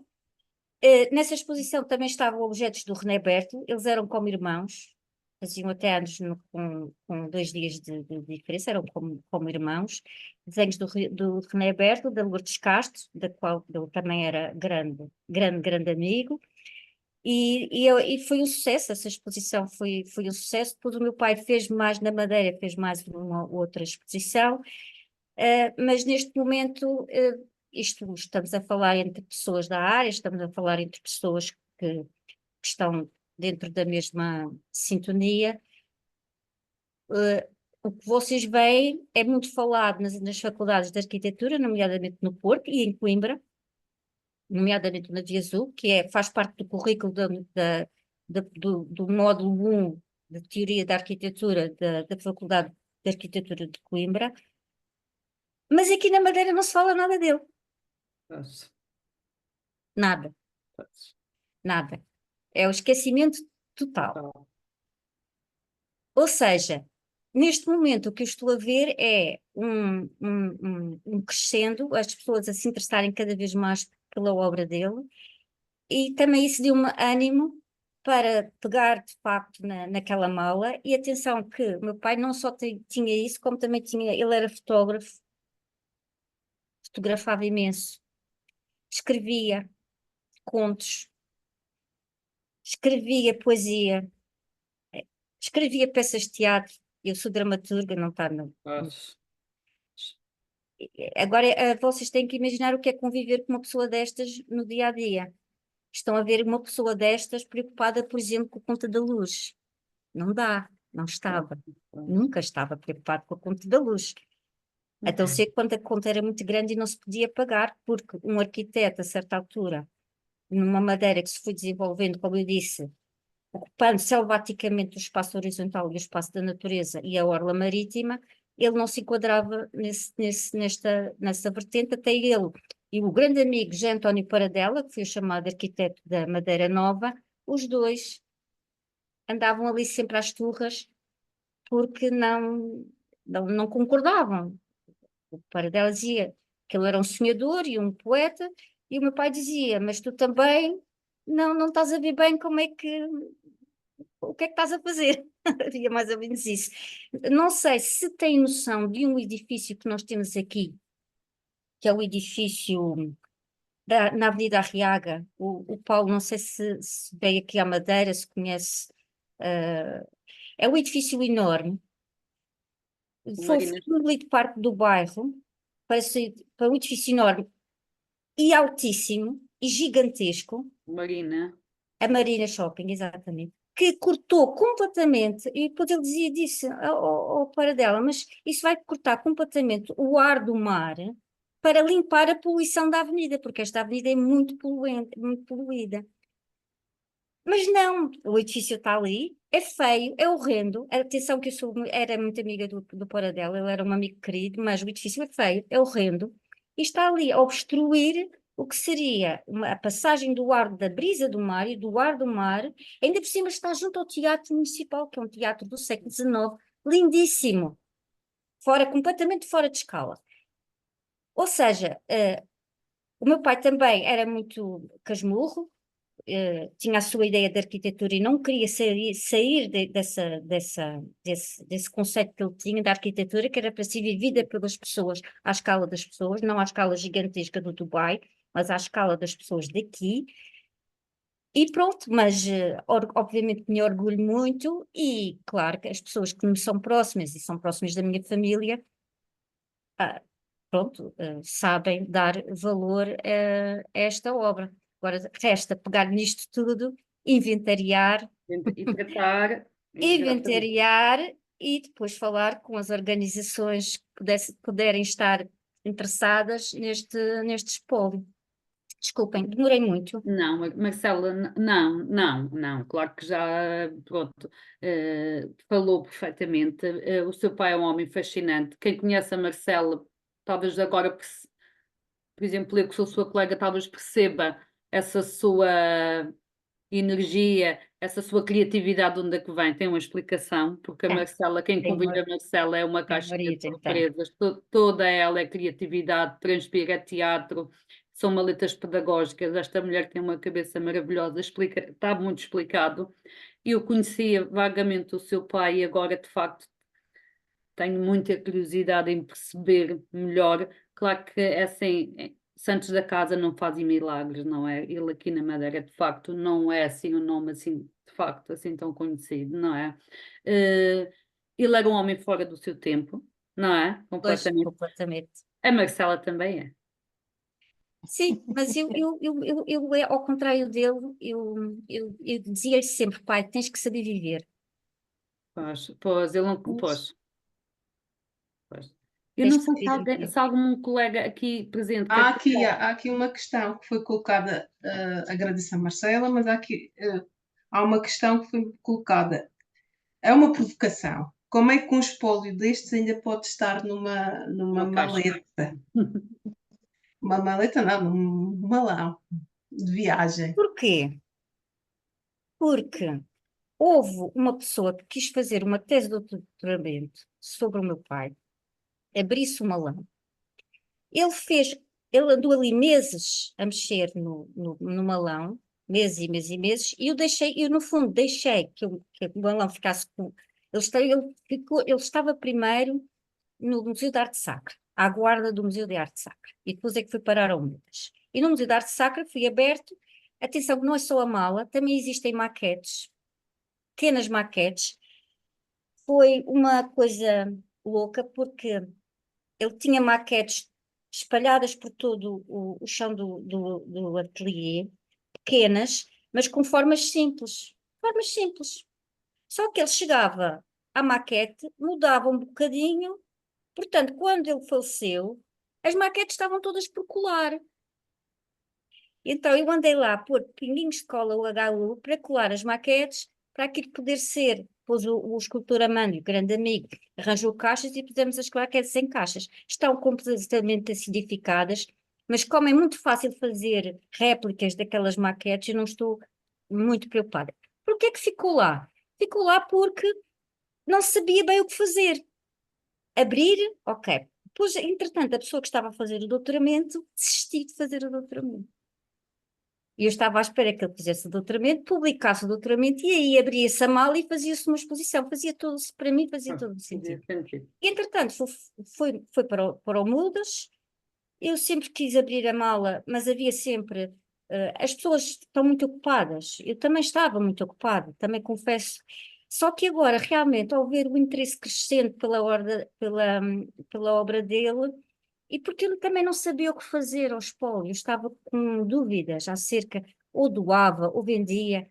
Andei aqui com muitos problemas e depois a minha mãe faleceu. E ela também era uma parte interessada. Portanto, foi assim um conjunto de circunstâncias e a mala não ficou abandonada, mas está realmente por abrir ainda e por inventariar o conteúdo. Eu tenho uma pergunta para o Paulo, mas primeiro, já que estamos a falar com a Marcela, eu fiz uma pesquisa na nossa base, no nosso catálogo, e descobri alguns cartazes feitos, assinados por Marcelo Costa, e além de alguns artigos, descobri um escrito em 1993, publicado na revista Eslanha, em que ele fala de uma questão. Se me dissessem que o artigo tinha sido escrito ontem, eu dizia que sim, estava plenamente de acordo, porque está muito, muito atual, que é a nossa cidade. Ele fala do crescimento das cidades portuguesas do litoral nos anos 50 e especifica o caso do Funchal. Diz que o Funchal está a crescer de uma forma desordenada e que levanta problemas muito graves, porque não está a ser respeitada a orografia, não está a ser, a própria autarquia não tem capacidade de resposta a esta construção desenfreada para levar saneamento básico e entre outras coisas. Ele propõe tudo aquilo que a Marcela teve a explicar, os desenhos, está refletido neste artigo, porque ele propõe que deve de haver um regresso às origens e que deve ser tudo muito bem planeado para as pessoas retirarem o maior partido do espaço onde vivem. E eu achei muito curioso, porque o artigo tem uma atualidade muito grande, embora tenha 30 anos Sim. descrito. Sim. E ele fala que a cidade está, já na altura refletia que a cidade estava subcarregada de edifícios e de gente, e falava do problema dos engarrafamentos, e isto Pois. estávamos no início das vias expresso, na construção. E eu achei isto muito, muito curioso. Só não encontrei nenhuma obra de ficção que diz na biografia publicada. Não tem nada publicado. Foi no Diário de Notícias, Yeah. eu publicava no Diário de Notícias, no Eco do Funchal, em várias publicações. Atenção, e em relação a esse artigo, Sofia, também já agora o acrescento, ele defendia, num artigo, ele defendia a arquitetura de terra, Sim, porque ele dizia que para a orografia deste terreno, levar blocos de cimento serra acima, encarece. não era necessário. Ora, só. Era criar umas estruturas de terra, como existe no norte. Quer dizer, e as pessoas pensam nisto, bem, vem um aluvião e leva tudo. Não, aquilo é sólido, aquilo é extremamente sólido. Ele defendia a arquitetura de terra como uma arquitetura sustentável, que hoje em dia se diz sustentável, em que é fria fresca no verão e quente no inverno. Ou seja, também ninguém lhe deu ouvidos. Pronto. Mas é só para acrescentar que esse artigo está na revista Atlântico. Sim, este que eu li está na revista Islândia, Lenha. no Está na número revista 12. Atlântico. E eu acertar. E também, Marcela, viu o desenho que mostrou da minha futura casa. Vou contactá-la, porque achei giríssimo. Achei muito, muito, Qual delas? uma que está, não é a que está suspensa, é a outra que está elevada e os jardins estão por baixo. Tem assim umas. Ok, sim. Esse eu gostei. Pode ser. Até agora não tinha visto nada que me tinha interessado, mas esse gostei. Ok. Por que não? Não, acho muito, muito interessante. Eu não sei se alguém quer fazer alguma questão à Marcela. Se não, ia fazer uma aqui ao Paulo Batista. Falou, falou no problema dos arquivos ou das organizações de memória em conservar este tipo de espólios devido aos documentos terem formatos e especificidades tão grandes. Concorda que deveria existir um arquivo nacional de arquitetura, como o do som? Sim, bom, antes de mais, muito, muito obrigado pela questão. Também não poderia deixar de dizer que fiquei absolutamente encantado com a apresentação que Marcela Costa nos fez relativamente à obra do seu pai. Confesso, meia culpa, que não conhecia a mesma, mas fiquei, logo que terminemos, confesso que vou fazer pesquisas nesse sentido. Bom, em relação à pergunta, sim, concordo, de facto, porque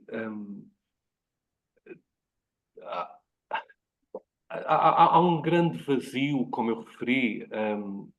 Não há uma política nacional para os arquivos, não há uma política de aquisições, não há uma política de avaliações, não há nada relativamente aos arquivos de arquitetura, por demissão completa olímpica do Arquivo Nacional da Torre do Tombo. Portanto, isso tem dado espaço a determinadas instituições que cresçam, como, por exemplo, a Casa da Arquitetura, mas, de facto, faz todo o sentido que aconteça, porque a situação dos arquivos de arquitetura em Portugal, particularmente dos arquivos de arquitetos, é dramática. Portanto, não há, como eu referi, não há uma política não se antecipa reages, ou seja, notícias que surgem nos mídias, um determinado arquivo de um arquiteto que se está a deteriorar, etc.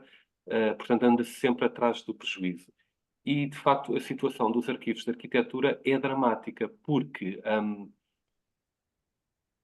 considerando todos os problemas que eu apresentei para os arquivos pessoais de arquitetos, a questão é que, quando nós vamos ver as métricas das salas de leitura, portanto, esses indicadores, verificamos que os arquivos pessoais de arquitetos têm uma consulta muito residual. Portanto, é um público-alvo absolutamente definido.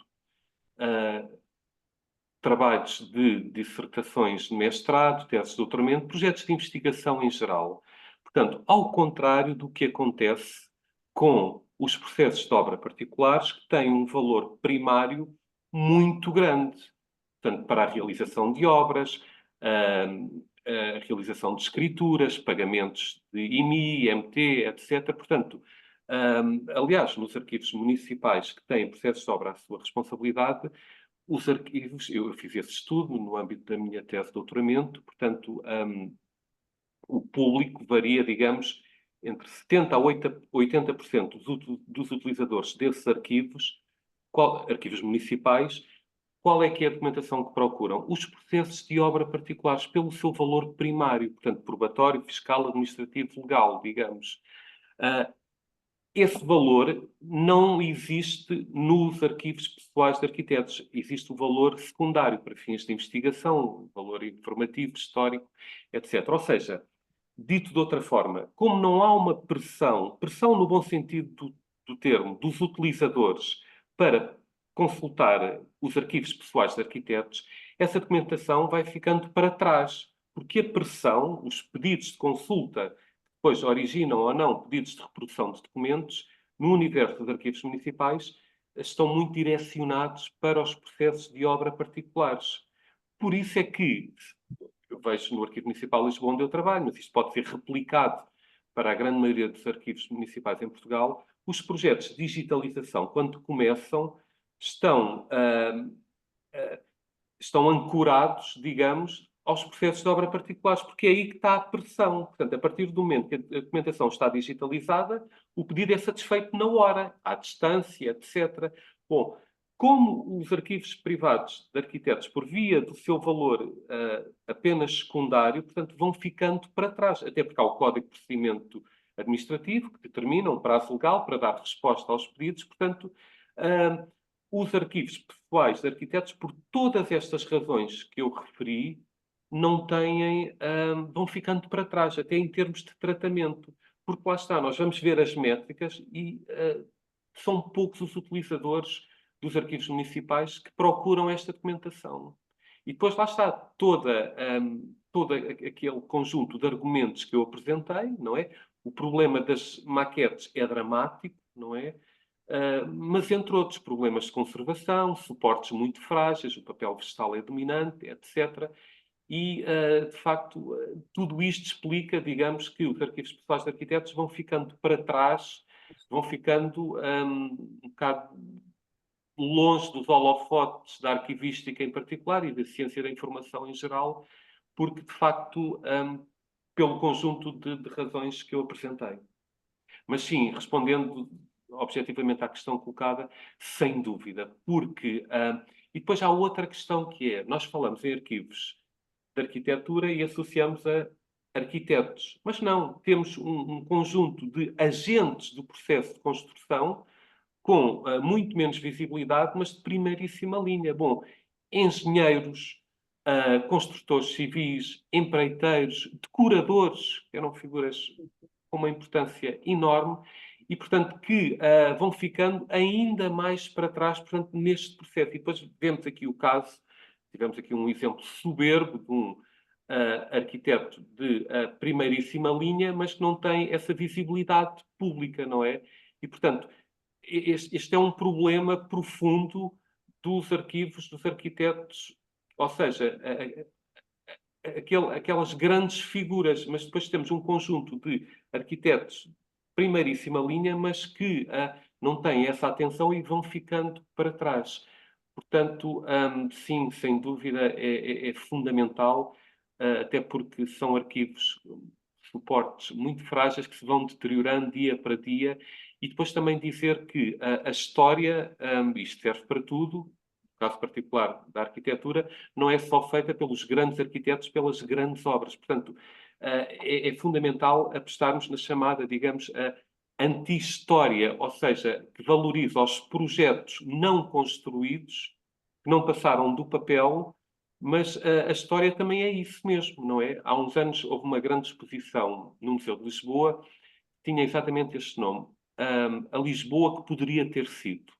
Era um projeto de utopias, portanto, projetos que não passaram do papel, mas que nós hoje olhamos para eles e ficamos absolutamente arrebatados, não é? Ou seja, não só a arquitetura das grandes figuras e dos grandes projetos. Portanto, temos que trabalhar, dar a conhecer ao público estas figuras que não têm menos importância do que aquelas mais mediáticas, mas de facto não têm esse reconhecimento, esse mediatismo público. Até porque muitos deles, e a obra dos arquitetos é muito feita, é sobretudo feita de projetos que não passaram do papel. Pois. E antes de dar a palavra, Loriane, já a tua palavra, só uma pergunta. Há regras específicas para o tratamento arquivístico destes acervos ou vão adequando às necessidades de... É uma excelente pergunta. Eu quando escrevo, bom, dizer que, antes de mais, da minha experiência de trabalhar arquivos de arquitetos, nunca apanhei um projeto completo. Nunca. Portanto, é como, é um grande puzzle que nós tentamos reconstituir, mas ficam sempre espaços vazios. Faltam sempre peças. Ou seja, como é que se trata um arquivo de um arquiteto? A documentação é organizada por projetos. É esse o critério agregador. E nessa agregação, nessa descrição, tratamento, acondicionamento por projeto, temos, digamos, os documentos produzidos pelo próprio arquiteto e depois aquela chamada documentação complementar que eu referi, que está de algum modo relacionado com esse determinado projeto. Portanto, esse é o elemento agregador e depois, naturalmente, cada um dos projetos é agregado, digamos, arrumado por séries. Temos série de arquitetura habitacional, que é normalmente a mais predominante no trabalho de qualquer arquiteto, série de equipamentos, projetos turísticos, equipamentos desportivos, equipamentos de saúde. Portanto, ou seja, fazemos esta por séries e depois, dentro de cada série, temos cada um dos projetos. De facto, a descrição de, como eu referi logo no início, os aspectos técnicos, não é? Nós, os arquivistas, não estamos preparados para trabalhar a documentação da arquitetura, porque o que é uma escala, depois a leitura das cores, etc. Portanto, exige claramente formação e depois, de facto, é muito saber fazer, é muito a experiência. Respondendo à pergunta colocada, para mim, cada projeto conta uma história, tanto quanto possível, desde o projeto inicial de construção até, quando isso se verifica, até o projeto de demolição. Ou seja, eu vou contar a história por ordem cronológica. Depois, naturalmente, sabemos que há uma portaria nesse sentido, tem as várias fases do projeto, anteprojeto, projeto, elas finais, pronto, todas aquelas etapas. E, portanto, eu vou encaixar a documentação em cada uma dessas etapas, por ordem cronológica, e depois, pronto, depois tento sempre normalizar o processo descritivo, portanto, começo sempre pela planta, no meu entender é o documento mais importante. A planta é como se fizéssemos um corte no edifício e estamos a olhar para ele de cima para baixo, não é?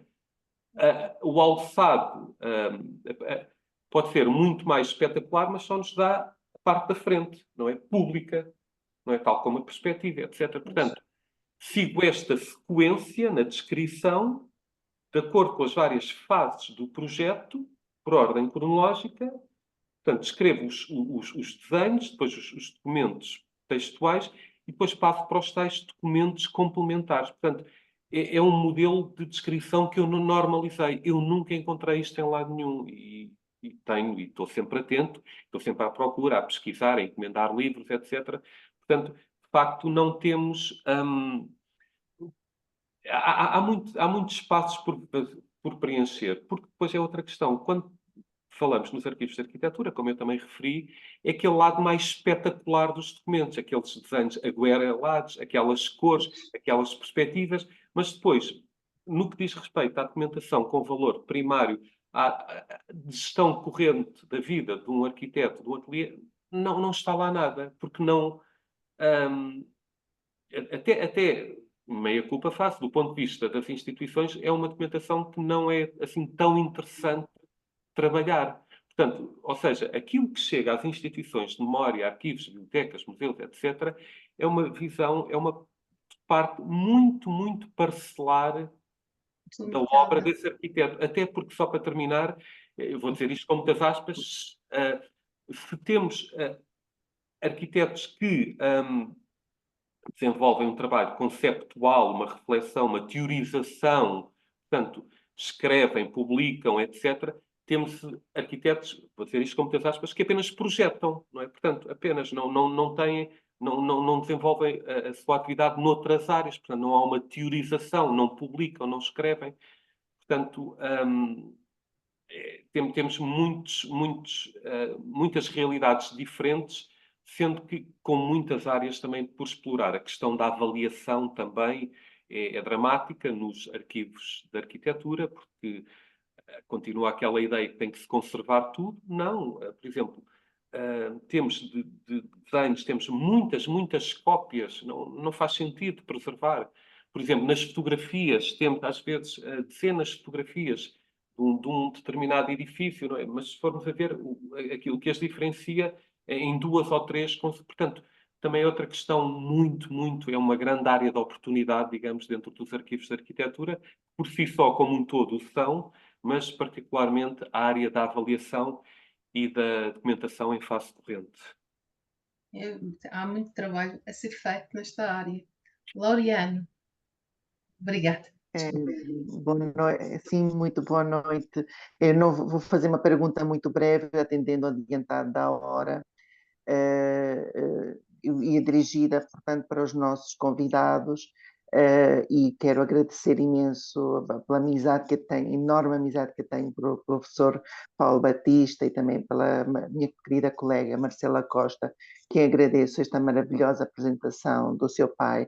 Esperemos que este documento sirva, esta apresentação sirva de um documento de inspiração e da parte da Delegação Regional da Madeira, um incentivo para uma melhor divulgação do acervo do seu pai, que eu creio que merece um espaço condigno de estudo, de reflexão e de difusão. A minha pergunta concreta, é uma pergunta, fiz muita gente de forma de comentário, é uma preocupação muito pessoal da parte da minha investigação, e eu gostaria de saber a vossa percepção de ambos, uma vez que eu pertenço ao grupo de peritos do património arquivístico partilhado do Conselho Internacional de Arquivos. Se debate muito este problema da questão da dispersão de fundos documentais, muitas vezes, e conhecemos casos em Portugal, por exemplo, Portugal e Brasil, o arquivo do acervo de Lúcio Costa, que é um dos mais importantes arquivistas brasileiros, conhecido por ter desenhado, portanto, uma parte substancial de Brasília, portanto, considerado como o pai de Brasília.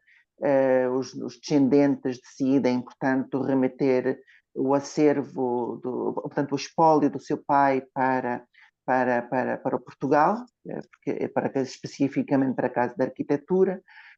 Também temos casos nacionais de Cisa Vieira, que, portanto, fragmenta o seu fundo em várias entidades custodiantes, uma das quais fora do país, especificamente no Canadá, e daqui poderíamos falar de muitas outras situações, porque isto tem a ver com o tal problema que o Paulo tocou com bastante clareza no início da sua apresentação, que esta ausência da política de aquisições. Certamente nós temos o regime geral de incorporações, mas o regime geral de incorporações, para mim, é letra morta, é completamente letra morta. Na vossa perspectiva, como é que estas soluções poderiam ser realizadas, quais são as motivações ou as causas, e também os ensejos. Não estou aqui a fazer nenhuma crítica em particular, porque eu estudo muito estes fenómenos e naturalmente gosto de tentar perceber a causalidade e também perceber também as consequências, às vezes são boas, às vezes são nefastas, e gostaria de obter a vossa percepção relativamente a esta questão em particular, com toda a sinceridade e abertura, sem qualquer juízo de valor sobre as vossas posições, porque certamente há uns que optam por uma visão mais transnacional, outros preferem uma visão mais regionalista, outros preferem uma visão mais nacional, mas naturalmente isto não é uma questão consensual. Por exemplo, a saída do espólio do Lúcio Costa para Portugal foi bastante contestado no Brasil, e depois aqui se coloca o problema da restituição do acervo do Lúcio Costa novamente para o Brasil. Portanto, o pobre do acervo só vai viajando, passa mais tempo de avião do que propriamente. Mas também o problema das instituições não considerarem que estes acervos devam fazer parte do cânone arquivístico institucional. Como é que vocês entendem esta questão? Talvez para responder com alguma ordem, não sei se Paulo, depois Marcela, se quiserem responder esta questão, qual a vossa percepção? Sim, eu não me importo de começar, agradeço a questão, de facto é uma questão chave mesmo. Eu estive há pouco tempo em Brasília e participei no âmbito de um seminário de arquitetura e urbanismo e, portanto, essa questão estava ao rubro.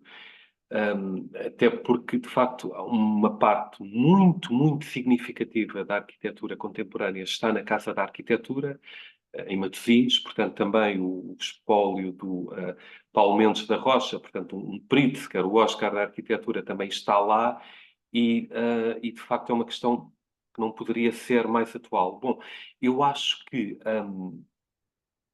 isto acontece muito, eu não consigo, peço desculpa, evitar de me repetir, porque há uma ausência completa da Torre do Tombo, portanto, do órgão máximo em Portugal, nesta matéria,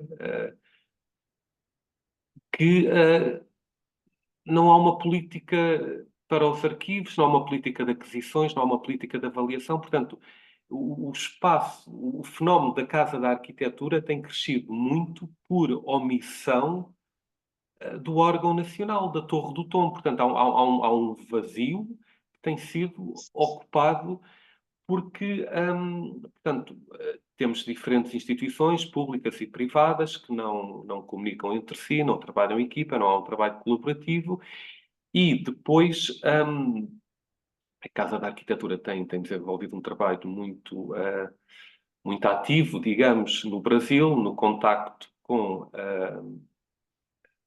os arquitetos, os herdeiros, as famílias que têm essa documentação à sua responsabilidade, porque a questão é que tem que se saber seduzir, digamos, os particulares, os públicos, etc., que têm estes arquivos à sua responsabilidade. E como é que isto é possível? Bom, dando garantias que a documentação vai ficar, será tratada, ficará disponível em linha, serão produzidos uma série de evidências, de outputs, como exposições, produção dos respectivos catálogos, exposições itinerantes e, de facto, a Casa da Arquitetura desenvolve um trabalho de grande visibilidade a esse nível. Portanto, oferece, portanto, dá uma série de garantias relativamente ao trabalho, à divulgação, ao acesso e comunicação desses arquivos. Portanto, a questão acontece exatamente o mesmo no Brasil, portanto, também há... aliás, se em Portugal... a questão é muito clara. Portanto, em Portugal temos os produtores, que são os arquitetos, os urbanistas, etc. E depois temos os arquivistas, os profissionais da informação, que são os mediadores entre os produtores e o público. Bom, no Brasil a questão ainda está, o debate ainda está numa fase muito inicial. Portanto, arquivistas e arquitetos, portanto, não está essa definição, essa separação clara, portanto, ainda não foi feita, é um caminho que está muito, muito no início, mas o que eu queria dizer é que, quer para Portugal, quer para o Brasil, há de facto, no Brasil é exatamente o mesmo, portanto, o Arquivo Nacional não tem nada, portanto, não há qualquer legislação relativamente aos arquivos privados de arquitetos e aos arquivos de arquitetura em geral. E, portanto, neste terreno, neste cenário, de facto, instituições como a Casa da Arquitetura têm a vida, digamos, muito mais facilitada. Também a questão da transnacionalidade dos arquivos, eu compreendo, de facto, temos um exemplo muito concreto, o nosso CISA, não é? Que uma parte significativa do seu arquivo foi para o Centro Canadiano de Arquivos, uma pequena parte na Fundação Carlos Gulbenkian e uma parte ainda muito mais residual na Fundação Serralves. Aliás, que não tem qualquer... a Fundação Serralves, em termos de arquivos de arquitetura, só tem Cisa Vieira. A Gulbenkian já tinha uma longa tradição nesse sentido de arquivos de arquitetura, que foi totalmente descontinuada, mas lá está, quer para um caso, quer para o outro, é irrecusável, digamos. O Cisa Vieira, pronto, pela importância que tem, por todo o seu extraordinário percurso.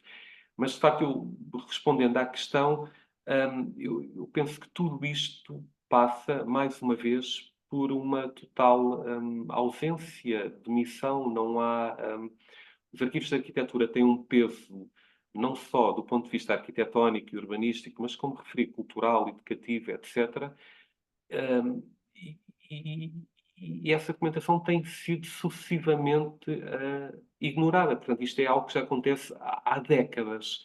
Eu gostaria profundamente que as coisas mudassem. Não há qualquer sinal nesse sentido. Esperemos que isso venha a acontecer, mas, de facto, é um espaço que foi deixado em aberto, quer em Portugal, quer no Brasil. Foi os casos que estivemos aqui a falar, pelos respectivos arquivos nacionais. Obrigado.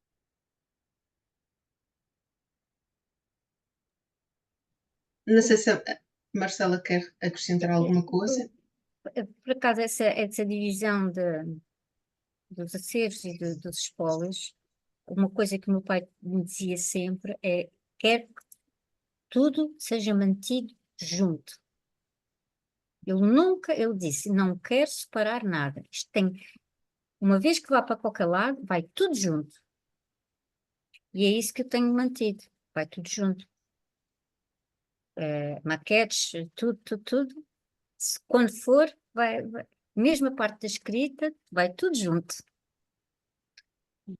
Mas faz sentido, é o tudo, é a pessoa. Não, É a não... pessoa e é ele. Ele queria, para ele, tudo fazia parte da mesma... Claro. E também é só assim que o puzzle fica completo, como diria o Dr. Paulo. Não sei se faz Exatamente. algum sentido. É que depois também há aqui uma questão que é, tratam-se de arquivos pessoais. Por exemplo, o Paulo Mendes da Rocha, o grande arquiteto brasileiro, cujos arquivos está na Casa da Arquitetura, ele foi muito criticado por essa opção de ter, portanto, o seu arquivo está em Matosinhos, e perguntaram-lhe porque é que tinha feito isso. E ele disse, porque quis. O arquivo é meu e eu tomei essa opção. Pronto, ou seja, estamos a falar de arquivos pessoais, não é? Claro que depois tem uma dimensão pública, nacional, internacional, mas de facto também há essa questão muito pessoal, da vontade própria do próprio arquiteto. Eu só quero agradecer estar aqui neste painel fantástico, com conhecer o Dr. Paulo e agradeço muito à Sofia e à Ana e à Bada, obviamente, por me darem esta oportunidade. Nunca pensei alguma vez falar deste espólio numa reunião da BAD. Para mim não... Pronto, foi uma surpresa, uma excelente surpresa, e só tenho a agradecer o convite.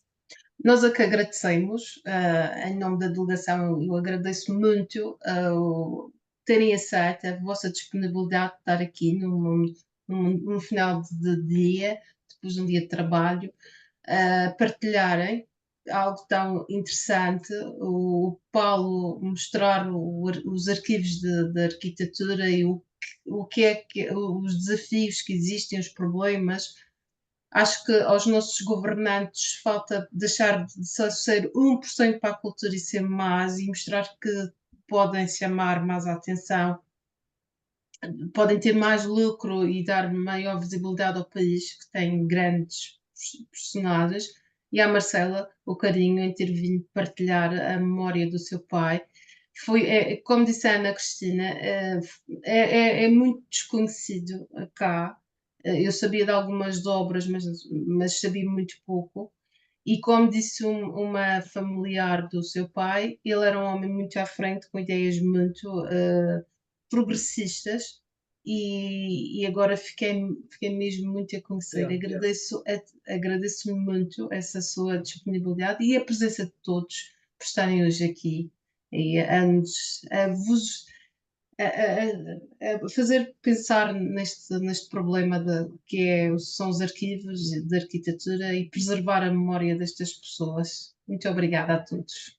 Muito grata Obrigada. também a todos. Muito obrigado a todos e muitos parabéns à Delegação Regional da BAT de Madeira.